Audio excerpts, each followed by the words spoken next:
left of Catalina. Not showing his best play that last game. Oh. You do it, Wolf. Okay, to the top in blue. Trap. Currently teamless. Wants to get into Codes to prove his power here, prove his skills. And our red Terran. MVP alive. A little bit less. It's alive. No one's made that joke in a while. That's true. Nobody leaves here alive. All right. That's what Alive said to his bio army before he attacked into that Colossus army last game. Wolf, how do you like this map for TVP so far? I'm not going to hold you to this opinion because we haven't seen enough of this map in my... Right, that's what I was going to say initially, is that we haven't seen that much, but with that sort of shield on my statements, I feel like this map has been pretty cool. I think it slightly favors Protoss because of the size and also because of the way the ramps work on this map. If you're controlling the high ground as a Protoss, you get a huge advantage. I just don't feel like, in the current state of things, there's really ever a situation where the Terran's like, all right, well, I'm going to control the high ground here, and I'm going to take a better engagement for it. Yeah, because usually Terrans are avoiding the late game in general, unless they're massively ahead in the current meta. They're usually relying on timing attacks or doing a lot of damage early with drops or Widow Mine harassment, things like that. So I feel like if it goes to late game, the map is really good for Protoss. Okay. And also, like, you're probably not going to go to late game anyways. You're going to want to avoid it on this map. Okay. And so because the map is so big, it's kind of harder to do that pressure. The only thing that's good for it, I feel, for Terran, is there's a lot of dead airspace for drops to escape and move around. Yeah. The main's kind of a reminiscent of Polar Knight. Yeah, actually, Not as far out there, but definitely there's something to be said about that. And I mean, the one thing that I do like about it for Terran is if you look at the thirds, the possible thirds, both are pretty far away from everything, and like you have to, like, there's dead airspace right above the 1/3 that you would take always against Zerg, and then the other one that's like a pocket expansion to your main. Yeah. Like if you're pressuring there, you can lift up and go into the main base of your medevacs really quick. So I feel like maybe the point of contention in TVPs on this map will become that third base and harassing around that third base. Yeah, I think you're probably right. It has been a CC first here for Alive, so he's obviously trying to go down that macro path ASAP. Not going to be doing any sort of super fast drops or harassment. I'd like to see it going for that command center first. I think he needs to get a little bit of an edge on a build. Like, he did well with his Reaper and scouted a lot, but after the way that game went, he may have decided, you know what?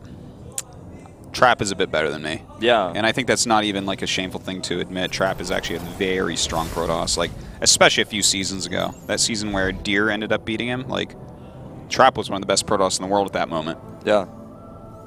That's true. Well, this Mothership Core is going to do a little bit of pressure here, but it's not enough to fight those Marines directly. Parting would have killed all those Marines, and then this Marine, and that Marine. Ever since that game where Parting, like, I think you actually cast this. I believe it was a Pro League game on Habitation Station, where he just flew a Mothership Core over. Yeah. I don't know if it was you or me that casted that. It might have been a GSL game, but anyways. He killed, like, the entire Terran with the Mothership Core. On the gold base? You're talking about this? Yeah. I remember this game. Was, yeah. Ever since that, every time I see a Mothership Core, I just have to be like, oh, Parting would have done something. He would have killed the command center. By the way, it's Blink again, but I think this time he might commit a little bit more. Because it's CC first. He's going to maybe have to time warp here to save this. Or recall, yeah. That was a very nice catch by Alive. It looks like Trap was a little bit greedy. But do you know what?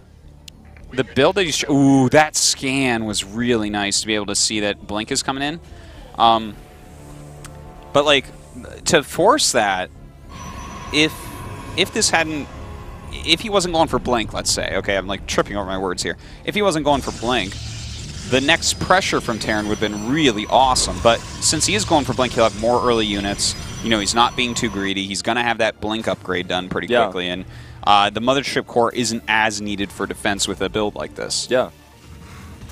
I mean, he doesn't know it's Blink for certain, at least in my opinion, based on the fact that he's making a turret here. Yeah. So he's just been playing it safe here. Starts +1, makes a second bunker in the main just to be safe, because this is a a lack of units. This is a CC first into this powering up. So doesn't have as many units as he normally would. So he's being a little bit cautious here, a lot more cautious than he did in the previous game. Obviously, last game he also saw a Forge. So. Yeah, that's true. Of course, it looks like Trap is not going to like super commit to this or anything. He's getting observers, he's getting his additional gas, is continuing to pump out his probes as quickly as possible. But I like that Alive is being very careful about it this game. Yeah, that observer is actually misrallied, and by that I mean not rallied at all. So that maybe he just wants detection near the Robo. You ever think of that? No, I didn't really consider that. No, yeah. Maybe he thinks it's a Widowmine drop really fast after CC first somehow. Yeah, right next to the Robo. Exactly. Yeah, he actually still hasn't sent that, to my knowledge. So that's actually a lot of missing information here. Yeah, you really want to send out that first observer right away, get whatever you can. What do you think about this Dark Shrine? We didn't really talk too much about that. Yeah, the Dark Shrine, it's an interesting... I like to see when people are going Dark Shrine right now in PvT, because I feel like DT builds haven't been doing as well lately, but... You know, I guess since he already has Blink Stalkers, maybe he can put some pressure on, get a DT into the main base and mess him up. But the thing is, if he doesn't get damage done with that, I mean, his Blink Stalkers shouldn't do anything at this point, right? There's bunkers. He didn't really do it quick enough. Yeah. I feel like it's a little bit risky, I guess. Yeah, I don't... I mean, it's going to be helpful, I mean, later on in the game if we end up having a third base of the Terran for Harass. Scan actually goes, does it reveal? No. But he sees the Robo. He didn't see the Warp Prism, though, and that's important. Yeah. Of course, it's becoming more common to have Warp Prism at this point anyways, but still. I want to point out that that Observer did get moved to the back of the base with a group of 4 Stalkers. Like, he was really actually concerned about a possible Widowmine follow-up drop. Okay, this group of Stalkers needs to move out. Okay, so now he knows the bio's away. Now he can do a DT warp in here in the main, get some damage done possibly. Yeah. I mean, he has the potential to deal some ridiculous damage here. He's going to actually send a DT back home to help defend, it looks like, as well. No, actually changed the rally on that. No, yeah, it is coming home. Yeah, I guess it's coming in from behind. If he can force scans with his main army instead of in the main base, that could actually help the DT drop as well. That is true. There is a turret at the front, though, so that DT walking towards the front not going to be too useful. Now, this could be gigantic. He sees it coming before it gets there. Oh, and even though there's a turret, there's no units. Yeah, that's a little bit rough. Look at this. Using his SCVs. And he can actually just pick these up and save them. And brutal. Look at this. He has to make this all-in. It's an all-in now. He has to kill the Protoss with this attack, and I don't think it's going to work. There's not Immortal, a possibility. Force Fields, Nexus Cannon. Blink. Blink. Yeah, this is, he was completely ready for this. Of course, you always get Immortals with the DT drop, and he has them. Looks like everything should be good, but you know what? He gets the turret up. Thing is, that is a lot of SCVs dead. He's not even pulling them away. He's so focused on this drop. Yeah, if Alive went GG right now, no one in the world would blame him. Well, almost even killed that Marauder. Well, let's look at the unit numbers here. Probes notwithstanding, he's only got 5 Marauders and 6 Marines. I don't think that's going to end the game anytime soon. Trap's just going to be able to do a few rounds of warp ends and we'll be massively ahead. Also has a third base on the way. And an observer in the main to let him, just as a reminder, like, oh yeah, I'm ahead. Every time he looks at it, he's like, yeah, you still don't have anything. He can actually warp in DTs for the defense against this sort of thing, too, if he gets desperate, if he absolutely needs to. Well, I think after DTs kill SCVs, they become even more powerful because you have to drop your mules to try to make up for that. Yeah. So, I think from this situation, this is like a never lose for Protoss. Yeah. He killed way too many SCVs. Look at that, he's up 30 workers. God, that's so gross. And like you said, he has to use scans for DTs potentially, and even scanning to kill his observer means no mules really helping out here. He's really just trying to make this work. He did snipe the mothership core earlier. It was never replaced.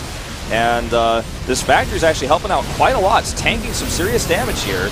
Yeah, it certainly is. I'd love to see him, by the way, targeting down Medivacs. It's like the last thing that his opponent has that's any good here, but doesn't really matter all that much. He'll kill everything anyways. Yep.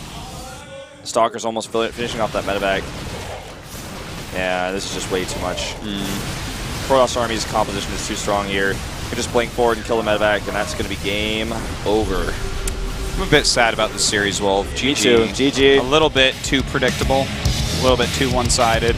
Yeah. You can really see the difference in Trap's skill and Alive's current skill. I agree. You know, Alive did, he did qualify for this tournament by beating Marine King, but he's up against a group of 3 world-class, top-tier players. Like, we're talking top-tier, not just like middle-tier. These are guys you'll see in Pro League all the time. Yeah. That's like how you tell how good someone is how often do they play? Yeah, that's like within the practice of the team. With all these awesome players that play against each other all day, they're like, okay, you're one of the absolute best, so you're going out to play. And, I mean, those are the people he's against. Those are the people he's against, and not only are they just people who are playing a lot, there are people with insanely good win rates as well, like Roro, for example, Pyong, and even Trap's win rate's not too bad in Pro League. So, well, kind of a one-sided one. Kind of sad to see Alive not playing nearly as well as Trap, but we'll see if he can do better in that loser match. But next, Pyong gets to play against Roro. It's a pretty sick one. We'll be back after this quick commercial.